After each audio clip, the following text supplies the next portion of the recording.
Hello. Yes, sir. Pranay, Good morning, can you sir. Hear me? Pranay, Yes, sir. Yes, sir. हाँ प्रणय, आप सुन पा रहे हो मुझे? Yes, sir. ओके ओके, आज आओगे आप?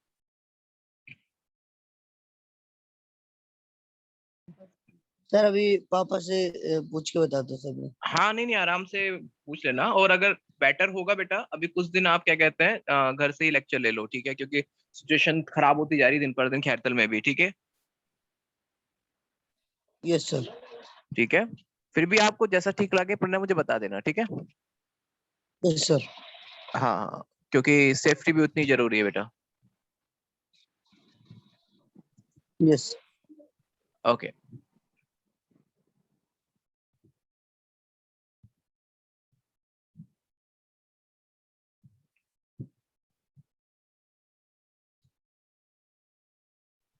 Okay, and the new student is a Krish Kotwani. Can you hear me Krrish?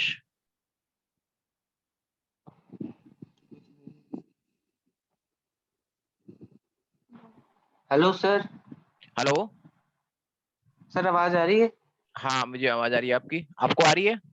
हाँ हाँ, आ रही है sir. Good morning. Good morning बेटा, गुड मॉर्निंग। तो I think you are attending the lecture first time, right? हाँ हाँ हाँ, यस सर।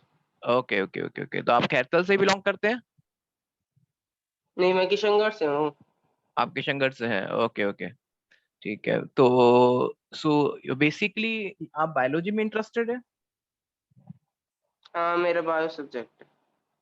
नहीं, बायो सब्जेक्ट मतलब बायो सब्जेक्ट आप चूज करना चाहते हैं, राइट? हाँ हाँ हाँ ठीक है, हाँ, यस। चलिए चलिए, ठीक है चलिए। then if you want to be select the bio, then welcome, uh, then welcome to the in this field. Okay sir, thank you. Okay okay बेटा, सो एक सिंपल सा क्वेश्चन है क्रिश आपसे। आप बायोलॉजी यस सर। सेलेक्ट करना चाहते हैं तो कोई कोई रीजन, कोई पर्टिकुलर रीजन बायोलॉजी चूज करने का? Yes sir. क्या रीजन है बताइए, आप बता सकते हैं मुझे?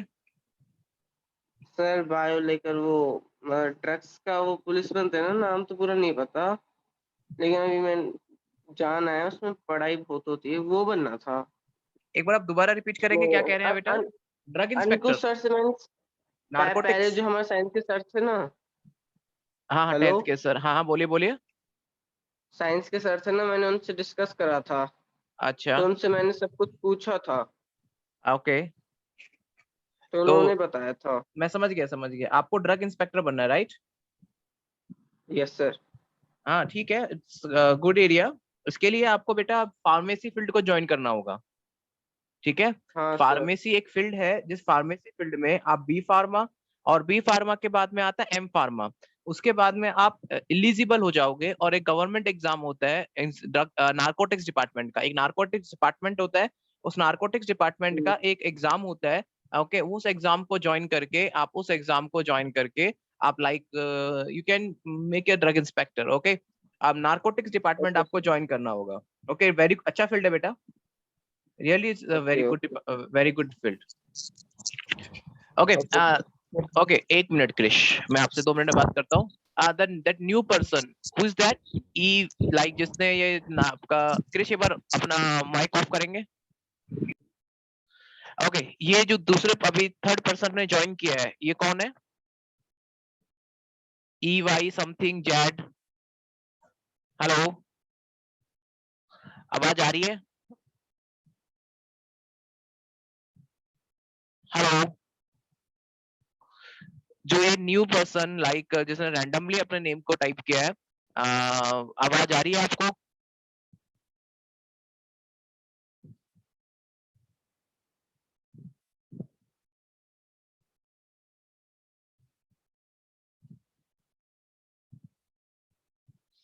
चलिए, आज के फिर ओके क्रिश, तो चलिए अभी वो पर्सन लाइक कैपेबल नहीं है। ओके क्रिश, चलिए अब मैं आपके Yes. आगे की ओके ठीक है बेटा, आपका जो भी फील्ड है, यार जो भी फील्ड में, जिस फील्ड में भी आप इंटरेस्टेड हो, ठीक है, बहुत अच्छा फील्ड है, ठीक है। अब बट वही है, जिस फील्ड को भी आप चूज करते हो उस फील्ड को अपना कहते हैं कि जिस फील्ड को भी आप चूज करते हो तो उस फील्ड को लेने के लिए या फील्ड को अचीव करने के लिए, okay, you have to give your own time, अपना सारा टाइम उसको देना होगा, ठीक है। जब आप अपना सारा टाइम उसको दोगे देन आसानी से आप चूज कर सकते हो, ठीक है। दैट्स जैसे like and this like the Pranay जो आपके साथ में ही है, and he will be your classmate, okay. Pranay is basically looking for the entrance NET entrance exam, ठीक है। नेट एंट्रेंस एग्जाम्स की प्रिपरेशन कर रहा है, and he is doing like, मैं वो बेसिकली मुझसे गाइडेंस लेता है, और और like he is doing very good, like अच्छा कर रहा है और अच्छा कोशिश कर रहा है, मेहनत कर रहा है उस चीज को लेने के लिए, ठीक है। तो लाइक जो भी आप अपना फील्ड चूज करो, कि जिस फील्ड में भी आपको जाना है, उस फील्ड के उस फील्ड के लिए आपको जो भी अपना टाइम देना पड़े, या जो भी आपको अपना टाइम यूटिलाइज करना पड़े, या जो भी टाइम आपको देना पड़े, ओके, वो आपको अपना टाइम देना होगा, ठीक है बेटा। Okay, sir. ओके, तो wish you all the best for your future journey, and in case Thank you. If you need any further help, आपको अपने फील्ड में जाने के लिए अगर आपको कोई हेल्प चाहिए या फिर आपको कोई गाइडेंस चाहिए, तो I am always there with you. Clear? Okay, okay, sir. Okay, चलिए। सो आप स्टार पब्लिक स्कूल से ही है ना? Yes, sir. ठीक है बेटा, आपके सामने एक स्क्रीन होगी, चलिए मैं आगे की बातें शुरू करता हूँ आपसे। देखिए देखिए आपके सामने एक स्क्रीन होगी, आपके सामने पब्लिश, जो बेसिकली एनसीईआरटी के आपके चैप्टर्स हैं, ठीक है। एनसीईआरटी के चैप्टर में कल काफी आप नहीं थे कल, तो कल मैंने डिस्कस किया था कि अराउंड आपके 11th में अराउंड 5 चैप्टर्स हैं, ठीक है। और ये 5 चैप्टर है, इन 5 चैप्टर्स के अंदर, सॉरी 5 यूनिट्स है, इन 5 यूनिट्स के अंदर 22 चैप्टर है, ठीक है बेटा। 5 यूनिट्स है जिनके अंदर 22 चैप्टर है। प्रोबेबली जैसे लास्ट टाइम क्या हुआ था कि सिलेबस कम हो गया था, लास्ट टाइम अराउंड 60%, सॉरी आप सीबीएसई से हैं, तो लास्ट टाइम 70% सिलेबस रखा गया था और 30% सिलेबस कम कर दिया था, क्योंकि इतना टाइम नहीं था कंप्लीट करने के लिए, तो 30% सिलेबस को ही रखा गया था और 70% सिलेबस कम कर दिया गया था। वो सिर्फ किसके लिए था? 11th के लिए था। लेकिन आप अपने आप को किसी भी एक पर्टिकुलर एंट्रेंस एग्जाम्स के पॉइंट ऑफ व्यू से अपने आप को प्रिपेयर करना चाहते हैं, देन आपको फ्रॉम ए टू जेड सब कुछ पढ़ना होगा, Okay, sir. ठीक है। 11th देखिए, आपका अगर लाइक क्रिश आपको क्या कहते हैं ड्रग इंस्पेक्टिंग कोर्स के लिए जाना है, तो बी फार्मा आपको चूज करना होगा पहले।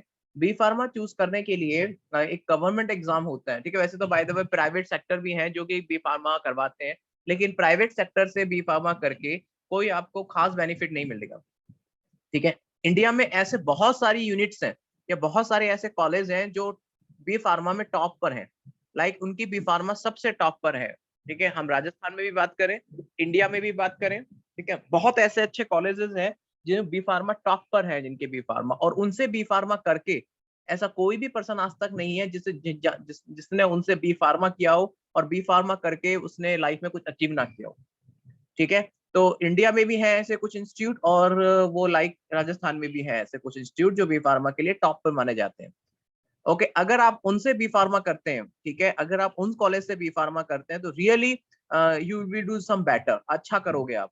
लेकिन अगर किसी प्राइवेट सेक्टर को चूज करते हैं, लाइक छोटे कॉलेजेस को चूज करते हैं, तो फिर उसके बाद में आपको बी फार्मा के बाद में उतने ऑप्शंस नहीं मिलेंगे जितने आपको एक गवर्नमेंट सेक्टर से मिल सकते हैं। तो for the hope for the top, कोशिश कीजिए कि अच्छा मिले, बेस्ट मिले आपको अपने लाइफ में। उसके लिए आपको एक हर एक देखिए, जब भी कोई भी अच्छा आपको अचीव करना है तो उसके लिए एक एग्जाम पास करना पड़ता है, चाहे वो किसी भी फील्ड का हो।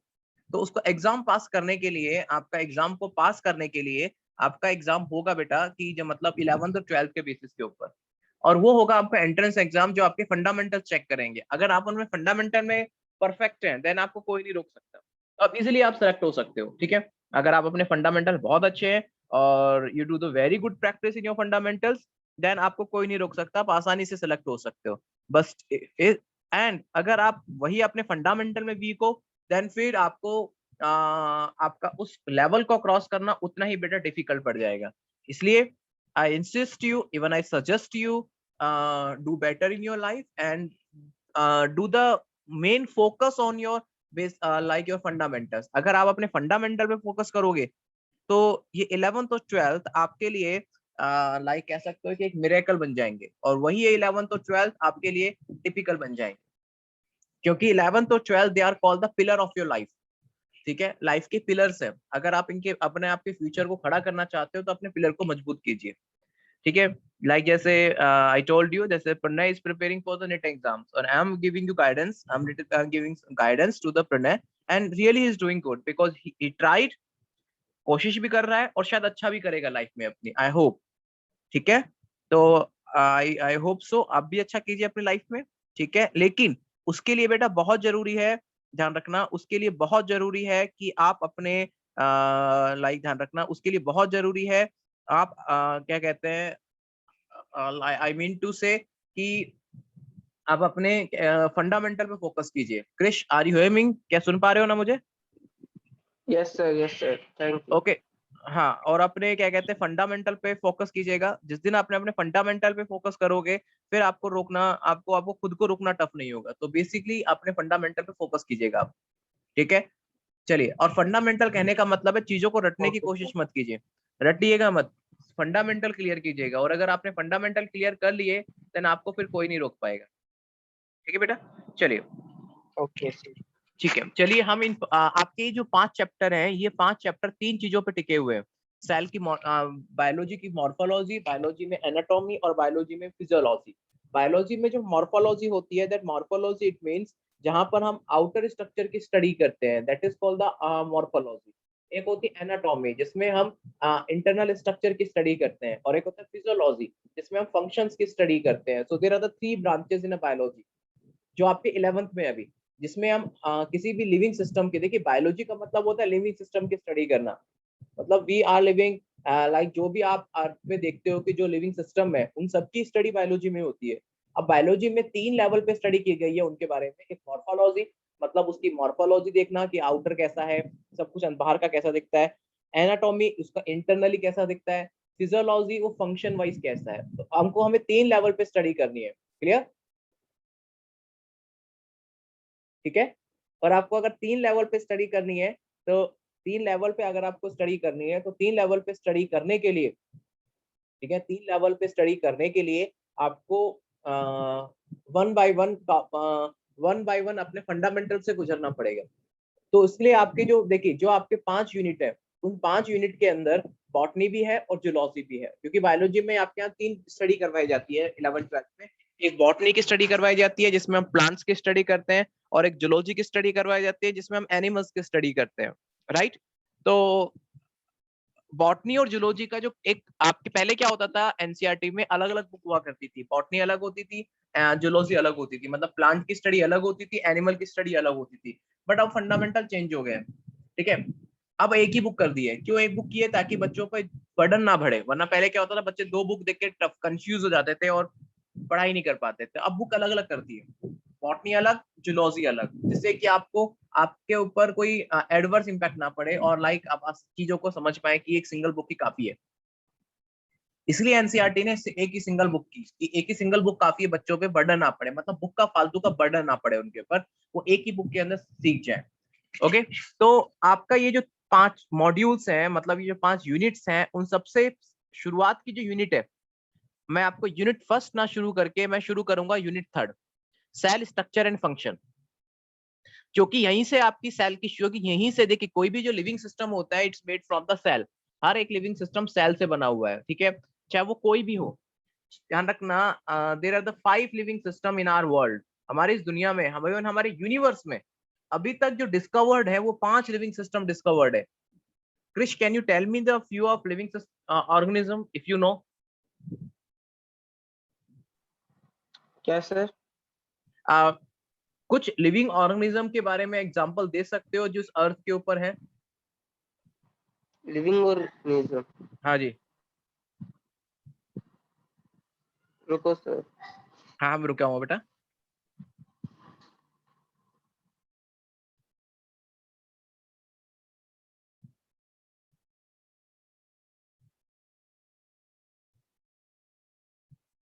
सर लिविंग ऑर्गेनिज्म वो होते हैं जो जी रहे होते हैं, जैसे कि ह्यूमन बींग्स, हाँ, एनिमल्स, राइट। ट्रीज, सॉरी क्या बोला आपने तीसरा? नहीं ट्रीज नहीं, सॉरी सॉरी सॉरी सर। और तीसरा सर प्लांट्स, प्लांट्स चल जाएगा सर, प्लांट्स। हाँ, प्लांट्स लिविंग सिस्टम में आते हैं, बोलिए आगे। यस, और सर यही है वैसे तो। ठीक है, चलिए आपने अभी तक जितना भी बताया वो सही बताया। ओके प्रणय, आप बता सकते हैं लिविंग सिस्टम के एग्जांपल? Yes sir. हाँ प्लीज बताइए। Algae, right. Fungi, hmm. और सर प्लांट एनिमल, हम्म। और sir some bacterias are, some bacteria मतलब सारे बैक्टीरिया नहीं होते? Yes sir. मतलब सारे बैक्टीरिया नहीं होते, ओनली कुछ बैक्टीरिया होते हैं? Yes sir. अच्छा, ऐसा कोई बैक्टीरिया जो ना हो, लिविंग ना हो? सर जो बैक्टीरिया लिविंग ना हो सर, वो तो बात सुनिए बेटा, आपके सारे आंसर सही है, लेकिन ध्यान रखिएगा प्रणय, सारे बैक्टीरिया लिविंग होते हैं, सम बैक्टीरिया कभी नहीं आते। सारे बैक्टीरिया, जो बैक्टीरिया आपको दिखाई देते हैं वो सारे लिविंग है, ठीक है? वायरस लिविंग नहीं है। क्लियर हो गया? तो कंफ्यूजन यस कंफ्यूजन कंफ्यूजन मन में मत रखिएगा, सारे के सारे बैक्टीरिया लिविंग होते हैं, ठीक है बेटा? और सेकंड पॉइंट एंड वायरस जो होता है वो लिविंग नहीं होता है, ठीक है? ओके चलिए, ठीक है बेटा, माइक ऑफ कर लीजिएगा, ठीक है? देखिए क्रिश, हमारे लिविंग, हमारे पूरे अर्थ पे या मैं पूरे यूनिवर्स की बात करूं तो 5 लिविंग ऑर्गेनिज्म अभी तक हम स्टडी करते आए हैं, और शायद आगे कुछ चेंज हो तो पता नहीं है। हमारे यहाँ 5 लिविंग ऑर्गेनिज्म है, बैक्टीरिया, फंगस, एल्गी, प्लांट और ह्यूमंस। आपने जो बताया था ना एनिमल्स और ह्यूमंस, एनिमल्स को भी बेसिकली ह्यूमंस में ही काउंट किया जाता है, ठीक है? मतलब ह्यूमंस को भी एनिमल्स में ही काउंट किया जाता है, क्योंकि जो ह्यूमंस का फॉर्मेशन हुआ एनिमल से ही हुआ है। तो बेसिकली 5 लिविंग सिस्टम है आपकी ह्यूमन, आपके पूरे अर्थ और यूनिवर्स में आप डिस्कस करो तो बैक्टीरिया, फंगस, एल्गी, प्लांट और एनिमल्स, ये 5 लिविंग सिस्टम है, ठीक है? जिन्हें हम 5 क्लासिफिकेशन भी कहा जाता है, वी टेक करके 5 क्लासिफिकेशन के अंडर भी इनको काउंट किया जाता है। अब ये जो 5 क्लासिफिकेशन है, ये जो 5 लिविंग ऑर्गेनिज्म है, ठीक है, ये 5 लिविंग ऑर्गेनिज्म, ये 5 डिफरेंट डिफरेंट सिस्टम को शो करते हैं। देखिए बैक्टीरिया का एक अपना सिस्टम अलग है, फंगस का एक अपना सिस्टम अलग है, एल्गी का अपना एक सिस्टम है, प्लांट्स का अलग है, ह्यूमंस का अलग है। और हम 11th और 12th में इन्हीं पांचों के बारे में पढ़ते हैं, ठीक है? ज्यादातर हम ह्यूमंस और प्लांट्स के बारे में पढ़ते हैं, और थोड़ा बहुत हम फंगस, एल्गी और बैक्टीरिया के बारे में पढ़ते हैं, थोड़ा बहुत पढ़ते हैं, ज्यादा नहीं है, लेकिन मेजर ऑफ जो चीजें हैं वो ह्यूमंस और प्लांट के ऊपर डिपेंडेंट दी गई हैं, मेजर चीजें दी गई हैं। लेकिन जो बेसिक चीजें, लेकिन फंगस और एल्गी और बैक्टीरिया में भी थोड़ा बहुत हमें पढ़ना पड़ता है, ज्यादा नहीं है लेकिन थोड़ा बहुत हमें जानना बहुत जरूरी है, ठीक है? तो ये 5 लिविंग ऑर्गेनिज्म है, ध्यान रखना, बायोलॉजी के अंदर, जिनकी स्टडी आज तक हम करते आए हैं। हो सकता है कि फ्यूचर में कोई और नए ऑर्गेनिज्म आ जाए, लेकिन अभी तक तो बेटा ये 5 ही है। क्लियर हो गया? अब इन पांचों की स्टडी हम करेंगे, और इन पांचों की स्टडी को करने से पहले देखिए, हर एक लिविंग ऑर्गेनिज्म बना होता है सेल से। सेल इट मीन कोशिका, जिसको हम हिंदी में कोशिका कहते हैं। तो हर एक लिविंग ऑर्गेनिज्म बना होता है सेल से। तो it means if you are doing a study about some system, some living system, तो आपको सेल के बारे में स्टडी करना बहुत जरूरी है। सेल का मतलब कोशिका। अब ये सेल के बारे में स्टडी करना क्यों जरूरी है? आपने छोटी क्लासेस में भी पढ़ा होगा कि जो लाइक सेल होती है वो एक सबसे बेसिक यूनिट होती है। जैसे कोई भी केमिकल है, उसका सबसे बेसिक स्ट्रक्चर एटम होती है, फिर उससे मॉलिक्यूल्स बनते हैं, ठीक है? उसी तरीके से हमारा जो एक लिविंग सिस्टम है, हम अपनी बात करें, हमारा जो लिविंग सिस्टम है, हमारा लिविंग सिस्टम बना हुआ है सेल से।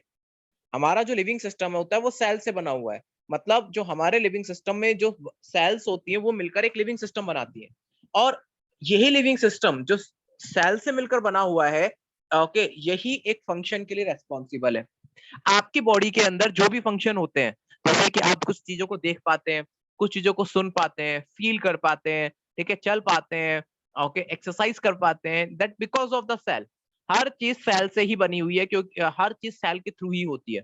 मतलब आपके बॉडी का जो स्ट्रक्चर है, और आपकी बॉडी का स्ट्रक्चर है, मतलब आज आप जो भी दिख पा रहे हो, इट्स बिकॉज ऑफ सेल। आपकी बॉडी का जो फंक्शन है, ये भी एक सेल की वजह से। मतलब हर चीज जो आप कर पा रहे हो, it's also because of cell. जो चीज आप क्या कहते हैं जिसकी वजह से आपका स्ट्रक्चर है वो भी आपके सेल की वजह से, प्लांट का स्ट्रक्चर अलग है, ह्यूमन का स्ट्रक्चर अलग है, वो भी उसके अलग उस सेल की वजह से।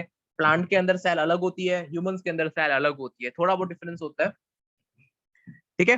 फंगस आपको डिफरेंट दिखाई देती है क्योंकि उसकी सेल डिफरेंट होती है, एल्गिस आपको डिफरेंट दिखाई देगी, उसकी सेल्स अलग होती है। तो इट मीन सबकी, देखिए जितने भी लिविंग ऑर्गेनिज्म है सबके सेल का जो बेसिक जो सेल का जो सिनारियो होता है वो डिफरेंट होता है, बेसिक फंडामेंटल सेम होता है, लेकिन जो उसका सिनारियो है, कहने का मतलब है उसका जो फंक्शन है वो डिफरेंट हो सकता है, लेकिन बेसिक फंडामेंटल सेम होता है कि लाइक उसमें मिलते जुलते सब कुछ एक ही होते हैं, ठीक है। अब इट मीन्स बायोलॉजी को समझने के लिए पहले आपको सेल को समझना बहुत जरूरी है कि सेल होता क्या है, सेल के स्ट्रक्चर क्या होते हैं, सेल के फंक्शंस क्या होते हैं, तो हमें पहले सेल को समझना जरूरी है। तो अगर आपने एक बार सेल को समझ लिया ना तो आप उसकी सेल के अंदर मॉर्फोलॉजी भी आती है, सेल के अंदर एनाटॉमी भी आती है, और सेल से फिजियोलॉजी होती है, सब कुछ सेल से जुड़ा हुआ है। अगर आपको किसी के अंदर का स्ट्रक्चर देखना है तो उसके लिए भी आपको सेल की स्टडी करनी होगी, अगर आपको बाहर का स्ट्रक्चर देखना है उसके लिए भी आपको सेल की स्टडी करनी पड़ेगी, अगर आपको कोई फंक्शंस देखने हैं, ठीक है, अगर आपको कोई फंक्शंस की स्टडी करनी है जब भी आपको सेल की स्टडी करनी पड़ेगी। मतलब आई mean to say in short कि everything is depend on the cell, like किसी भी आप सिस्टम की स्टडी कर रहे हो मतलब आपको सेल की स्टडी करनी ही पड़ेगी। इसलिए इन पांचों चैप्टर में से मैं जनरली शुरू करता हूं सबसे पहले सेल के बारे में समझाना, क्योंकि once you understand about a cell, एक बार आपने सेल के बारे में समझ लिया फिर आप पूरे बायोलॉजी को अच्छे से समझ जाओगे, क्योंकि आपकी जो आने वाली चीजें हैं मतलब जो फिजियोलॉजी पढ़ेंगे आप, जैसे कि यूनिट 3 पढ़ेंगे, यूनिट 4 पढ़ेंगे, यूनिट 4 5th पढ़ेंगे, वो सब सेल पे डिपेंडेंट है, ठीक है। क्रिश आपने पहले पढ़ा है कभी सेल के बारे में? Yes sir. क्या पढ़ा है अभी तक सेल के बारे में आपने? सर सेल स्मॉलेस्ट यूनिट होती है बॉडी की। क्या होती है? Smallest unit. अच्छा, स्मॉलेस्ट यूनिट होती है, चलो ठीक है, सही कह रहे हैं, बिल्कुल सही बोला आपने। ओके, क्या क्या होता है सेल के अंदर?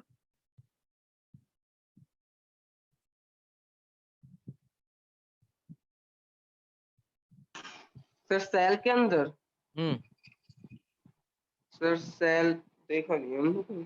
नहीं देखा नहीं है मतलब आपने पढ़ा हो कभी छोटी क्लासेस में, 10th में पढ़ा हो, हाँ 11th सर में पढ़ा तो हाँ भूल सर गए? पढ़ा तो बहुत है सेल के हाँ अभी पढ़ा तो बहुत भूल है? गए। अच्छा, पढ़ा बहुत है लेकिन भूल गए, ऐसा ही है? हाँ यस सर। चलिए कोई नहीं, भूल जाते हैं, ठीक है, लेकिन कोशिश कीजिए बेटा जिस चीज को पढ़ रहे हो उस चीज को कभी भूल ना पाओ, क्योंकि अगर हमें कोई भी चीज अगर किसी भी रीजन से भूलनी पड़ रही है, किसी भी कारण से कोई चीज भूलनी पड़ रही है, तो इट मीन्स ध्यान रखिएगा, इट मीन्स क्या कहते हैं हमें अभी चीजों को और समझने की जरूरत है अभी, ठीक है। तो कोशिश कीजिए बेटा, ठीक है, कोशिश कीजिए कि आप, और ध्यान रखना अगर हम कोई चीज भूल जाते हैं तो इसका मतलब ये है कि शायद हमारे पढ़ने के तरीके में कुछ कमी है। चलिए कोई नहीं, 1 मिनट बेटा, मैं अभी आपका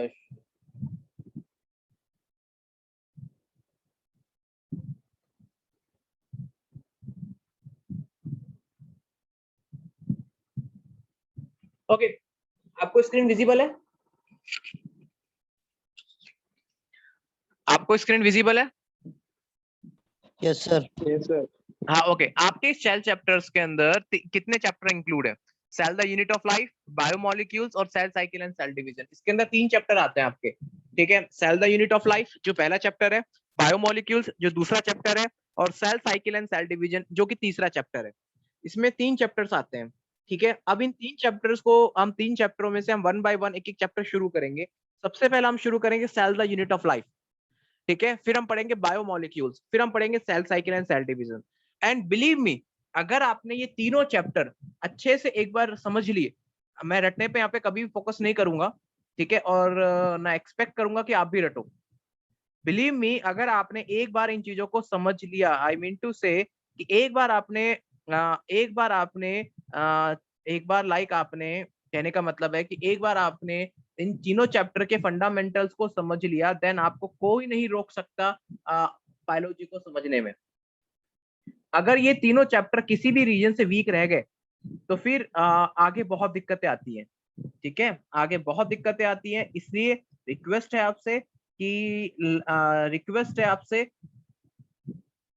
रिक्वेस्ट है कि इन 3 चैप्टर को प्लीज अच्छे से समझिएगा, क्योंकि 3 चैप्टर 3 बेसिक है बायोलॉजी के, ठीक है। और सबसे इंपॉर्टेंट है ये पहला वाला cell the unit of life, और ये बायोमोलिक्यूल, ये सबसे दो इंपॉर्टेंट ये है। ये तीनों में से भी सबसे दो इंपॉर्टेंट ये है दोनों चैप्टर। अगर इन दोनों चैप्टरों पे अगर आपकी कमांड बन गई तो आप समझ के चलिए आपकी 12th बहुत आसान हो जाएगी। फिर आपको 12th में कभी कुछ रटने की कोई जरूरत ही नहीं पड़ेगी, आसानी से आप 12th को कंप्लीट कर लोगे अगर आपने 2 चैप्टर अच्छे से समझ लिए। जो कि पूरा फिजियोलॉजी जो फंक्शंस है, चाहे ह्यूमंस के हों चाहे प्लांट की सेल के फंक्शंस हो, वो हर चीज इन्हीं पे डिपेंडेंट है। ओके चलिए,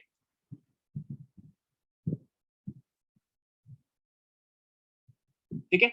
हम देखिए सबसे पहले हम शुरू करेंगे cell the unit of life. इसमें cell the unit of life में क्या क्या टॉपिक पढ़ने हैं आपको? Introduction of cell, introduction of involve eminent scientist, cell theory, prokaryotic cell and function, eukaryotic cell क्या होती है, सेल ऑर्गेनल्स क्या होते हैं, और इंट्रोडक्शन उनका डायग्राम एंड उनका फंक्शन। ये सबसे इंपॉर्टेंट सेगमेंट है।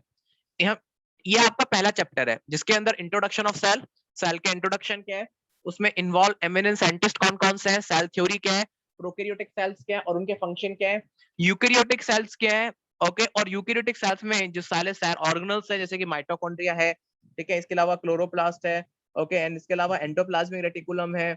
वैरायटी ऑफ सेल ऑर्गेनल्स होते हैं जो कि अपना अपना कोई ना कोई काम कर रहे होते हैं। फिर उसमें आपके सेल ऑर्गेनल्स में हम क्या पढ़ेंगे कि इसमें इंट्रोडक्शन पढ़ेंगे, उनका डायग्राम देखेंगे, उनका फंक्शन देखेंगे, and that is one of the most important segment in cell the unit of life. Okay, समझ पा रहे हो मैं क्या कहना चाहता हूँ बेटा अभी तक? Yes sir. अगर आपको कोई भी डाउट हो, अगर आपके मन में कोई भी डाउट हो या कुछ भी आप पूछना चाहते हो तो प्लीज विदाउट हेजिटेट पूछिएगा। ओके ओके, तो शर्माने की ऐसी कोई जरूरत नहीं है आपको। देखिए नाउ द सेल, हम शुरू करते हैं पहला टॉपिक आपका, cell the basic unit of life and the all the structure and functional activity take place in the cell. मतलब सेल लाइफ की सबसे बेसिक यूनिट होती है। जैसा आपने भी बताया क्रिश कि जो बॉडी की सबसे पहली छोटी यूनिट जो होती है वो सेल होती है, और यही स्ट्रक्चरल और फंक्शनल एक्टिविटी, ध्यान रखना, all the structural and functional activity take place in the cell. मतलब सेल के अंदर जितने भी स्ट्रक्चरल एक्टिविटीज है और जितनी भी फंक्शनल एक्टिविटीज होती है वो सेल के अंदर चलती है। अब स्ट्रक्चरल एक्टिविटी क्या होती है? स्ट्रक्चरल एक्टिविटी कहने का मतलब है जिससे स्ट्रक्चर बनता है। मतलब आप आज आपकी एक बॉडी है, आपने आपको एक आपकी बॉडी है, आपका एक स्ट्रक्चर है, एक प्लांट है उसका एक स्ट्रक्चर है, वो जो स्ट्रक्चर बना हुआ है ना इज बिकॉज ऑफ सेल। जैसे क्या होता है कि एक घर होता है, घर में क्या होते हैं कि घर आपको बनाना होता है तो क्या यूज करते हो? घर का एक स्ट्रक्चर बनाना है, घर का एक स्ट्रक्चर बनाना है, तो घर के स्ट्रक्चर को बनाने के लिए आप सबसे बेसिक यूनिट क्या यूज करोगे क्रिश आप? Cement sir. क्या? सीमेंट, ईट, बजरी, ईंट, ये ईंट, सब। ईंट, हाँ ईंट यूज करोगे। हम सबसे इंपॉर्टेंट बात है ईंट, क्यों ईंट यूज करोगे आप? ओके, वो जो ईंट है, अब ईंट जो आप रखते हो, एक के ऊपर आप एक ईंट रखते हो, तो जो ईंट होती है ना वो एक तरह की सेल है, ठीक है। जस्ट इमेजिन कीजिए कि एक घर है, एक घर में जो आपका जो एक घर है, जो घर बना हुआ है ईंटों से बना हुआ है, वो जो ईंट है वो एक सेल है और पूरी घर एक बॉडी है। तो इट मींस आपकी जो ईंट है, जैसे कि छोटी छोटी ईंट जब आप एक के ऊपर एक रखते हो तो उससे क्या बनता है? पूरी की पूरी दीवार बनती है, ठीक है। फिर ऐसी बहुत सारी दीवारें मिलकर एक घर बनाती है। तो सबसे पहले क्या होता है कि एक सेल होती है, सेल आपस में मिलकर टिश्यू बनाती है, टिश्यू आपस में मिलकर ऑर्गन बनाता है, ऑर्गन आपस में मिलकर ऑर्गन सिस्टम बनता है, ऑर्गन सिस्टम से बॉडी बनती है, ठीक है। जैसे आपकी एक बॉडी है, ठीक है, अब आपकी एक बॉडी है, तो आपकी एक बॉडी है तो उसमें बहुत सारे ऑर्गन सिस्टम है। जैसे कि ऑर्गन सिस्टम में एग्जांपल लेके चले रेस्पिरेटरी सिस्टम का, मतलब जिस जो आपके लंग्स से रिलेटेड है, ठीक है। जो आपका लंग्स है, उस रेस्पिरेटरी सिस्टम जो एक आपका एक सिस्टम है, उसका एक ऑर्गन है लंग्स, ठीक है। उसका एक ऑर्गन क्या है? एक लंग्स है। तो उस लंग्स के अंदर बहुत सारे टिश्यूज होते हैं और इन टिश्यू के अंदर एक सेल होती है। तो जो लंग्स है, जैसे कि आपका जो हार्ट है, जो किडनी है, वो एक ऑर्गन है, और ऑर्गन क्यों काम कर रहे हैं? क्योंकि उनकी सेल काम कर रही है। अगर वो सेल काम करना बंद कर दे, ठीक है, तो वो ऑर्गन ही फेल हो जाएगा। अगर उसकी सेल डेड हो जाए, अगर उसकी सेल डेड हो जाए तो वो ऑर्गन ही काम करना बंद कर देगा,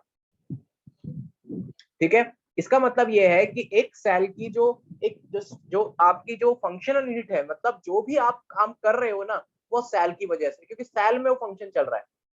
all organism are composed of cell, जितने भी ऑर्गेनिज्म होते हैं वो सेल के बने हुए होते हैं, ठीक है। some are composed of a single cell, and are called the unicellular organism. और कुछ एक से ज्यादा सेल के बने होते हैं, मल्टी सेलुलर ऑर्गेनिज्म कहते हैं। मतलब कुछ ऐसे ऑर्गेनिज्म होते हैं जो सिंगल सेल से बने हुए हैं, और कुछ ऐसे ऑर्गेनिज्म है जो कि एक से ज्यादा सेल से बने हुए जो मल्टी सेलुलर कहते हैं। अब जो एक सिंगल सेल के ऑर्गेनिज्म है, ठीक है, जैसे कि बैक्टीरिया, वो एक सिंगल सेल का बना हुआ है, ठीक है। लाइक जैसे कि इसके अलावा अमीबा नाम सुना होगा शायद आपने, पैरामीशियम आपने नाम सुना होगा शायद आपने। इसके अलावा एल्गीज होती है कुछ, ठीक है, वो सब यूनिसेलुलर होती है। मल्टी सेलुलर का एग्जांपल लेके चले, मल्टी सेलुलर में कौन आता है, जैसे कि ह्यूमंस, प्लांट, वो सब मल्टी सेलुलर है।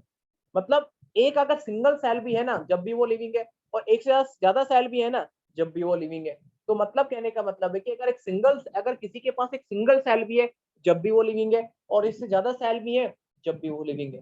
तो इन शॉर्ट, जिंदा रहने के लिए ये जरूरी नहीं है कि वो पर्सन मल्टी सेलुलर हो या हमारे जैसा हो। एक सिंगल सेल वाला भी जिंदा होगा, और एक सिंगल सेल भी वो सारे फंक्शंस कर सकता है जो कि एक मल्टी सेलुलर ऑर्गेनिज्म कर सकता है। मतलब एक सिंगल सेल का बैक्टीरिया भी वो सारे काम कर सकता है जो कि एक ह्यूमन कर सकता है। इसलिए एक सिंगल सेल भी हो चाहे एक मल्टी सेलुलर हो, दोनों एक ही है, दोनों लिविंग है। हाँ, बट फर्क इतना होता है कि जो यूनिसेलुलर होते हैं उनकी लाइफ थोड़ी सी कम कॉम्प्लेक्सिव होती है, लेकिन हमारी लाइफ थोड़ी ज्यादा कॉम्प्लेक्सिव होती है। क्यों? क्योंकि हम क्या कहते हैं, हमारे फंक्शन जो होते हैं वो थोड़े से हार्ड होते हैं, ठीक है। इसलिए ध्यान रखना, सबसे पहला इंपॉर्टेंट पॉइंट कि सेल स्ट्रक्चर और फंक्शन बनाती है।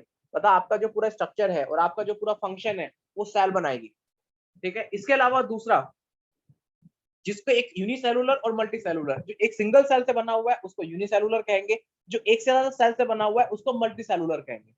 तो चाहे यूनिसेलुलर हो चाहे मल्टी सेलुलर हो, दोनों ही सेल कहलाते हैं, ठीक है। दोनों ही क्या कहलाते हैं? दोनों ही सेल से बने होते हैं, दोनों ही लिविंग सिस्टम है। तो लिविंग होने के लिए जरूरी नहीं है कि एक इंसान बहुत बड़ा हो, हट्टा चौड़ा हमारी जैसा हो। एक सिंगल सेल भी लिविंग होती है, और एक सिंगल सेल में भी वो सारे काम होते हैं जो कि ह्यूमन के अंदर होते हैं, ठीक है। इसलिए किसी के भी, अगर आपको फंक्शंस को समझना है कि आपके एक बॉडी में क्या क्या फंक्शन चल रहे हैं, उसको अगर समझना है तो आपको पहले सेल को समझना बहुत जरूरी है। Are you understanding me what I am trying to say? मैं क्या कहना चाहता हूँ? Yes sir. Sure? Yes sir. बेटा अगर कोई डाउट हो तो प्लीज पूछ लीजिएगा, ठीक है। Yes sir. ठीक है। मन में हेजिटेशन मत रखिएगा। अगर आपको कुछ समझ में नहीं आ रहा, मन में कोई हेजिटेशन मत रखिए, आप 20 बार पूछिएगा, ठीक है। लेकिन क्योंकि अगर सर मन में ये जो हाँ, बोलिए बोलिए बोलिए बोलिए। ये होमवर्क भी तो करना पड़ेगा, उसकी नोटबुक बेटा मतलब कब से चालू करना है होमवर्क? होमवर्क भी हो जाएगा, ठीक है, आप चिंता मत कीजिए। होमवर्क भी पूरा हो जाएगा, लेकिन होमवर्क की टेंशन अभी आप मत कीजिए।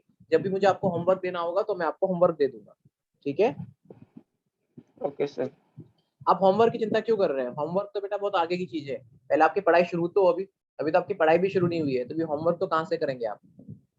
सर नहीं, नोट्स तो काम में आएंगे ना? हाँ बेटा, मैंने आपको वही नोट्स दिए जो आपके काम में आएंगे। मैं आपको नोट्स देता रहूंगा टाइम टू टाइम, ठीक है। मैं आपके अकाउंट्स में आप चैनल पे जुड़े हुए हैं ना? Yes sir. आप मतलब मैंने का मतलब ग्रुप में है ना आप? Yes sir. ठीक है, आप ग्रुप में है ना आप? तो मैं आपको ग्रुप पे आपको नोट्स भेजता रहूंगा, ठीक है। तो आपको वहां से नोट्स आप नोट कर सकते हो। आपको जो भी असाइनमेंट देने होंगे, जो होमवर्क देने होंगे, वो भी मैं आपको टाइम टू टाइम देता रहूंगा। लेकिन पहले होमवर्क जब भी आप कर पाओगे ना, जब कुछ पढ़ोगे, ओके। पहले आप कुछ पढ़ लीजिए। पढ़ने के बाद में फिर ये मैं आपको आपका असाइनमेंट है या फिर आपकी जो नोट्स है वो मैं आपको टाइम टू टाइम देता रहूंगा, ठीक है। इसलिए घबराइएगा नहीं, ठीक है, घबराइए मत। सब कुछ आसान है चीजों में करना, बट सब कुछ आसान है बेटा, बट वही है, अपने ऊपर कॉन्फिडेंस रखिए, ठीक है बेटा।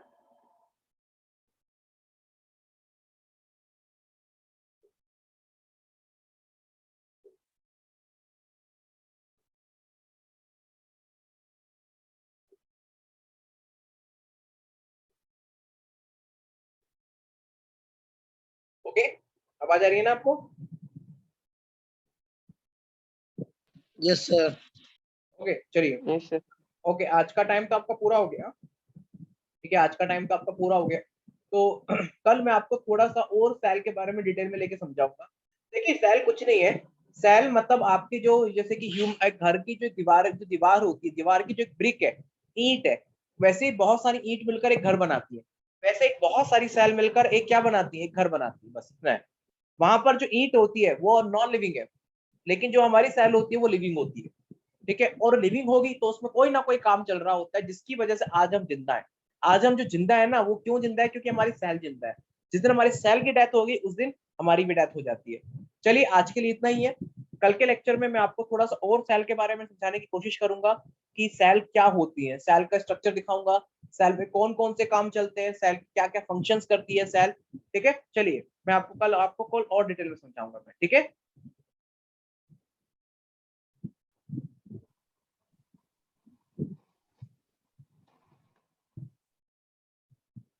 Hello. Yes sir.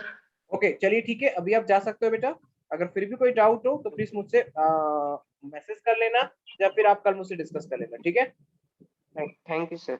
Okay and thank please, you sir. Okay okay and please stay at your home only, and घर पे रहिए, सुरक्षित रहिए, ठीक है।